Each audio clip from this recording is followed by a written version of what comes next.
Hello. Ako pala si Rosel. Message na to para kay Mr. A. Mr. A, kung papanood mo to, gusto ko malaman mo na minahal kita. Na hindi kita pinagtripan at mas lalong hindi kita pinaka-perfect ko. Hindi ko alam kung anong problema pero ikaw pa rin yung iniiyak ko eh. Alam mo yung tipong pati mga kaibigan ko nadadamay. Yung tipong akala ko okay na. Akala ko nakalimutan na kita.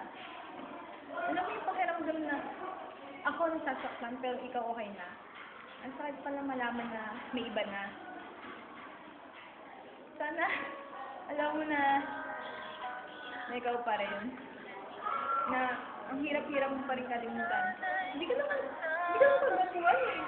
Alam mo lang, naiinis ako sa'yo kasi parang akala mo wala lang, akala mo okay lang, akala mo okay na ako. Naman, di ko ginugusto na maramdaman na ikaw pa rin. Kung ako lang gusto kong mahal ng iba. May naman, hindi ko alam, pero sakit. Hindi ko alam. Pero marami ako. May iba ako.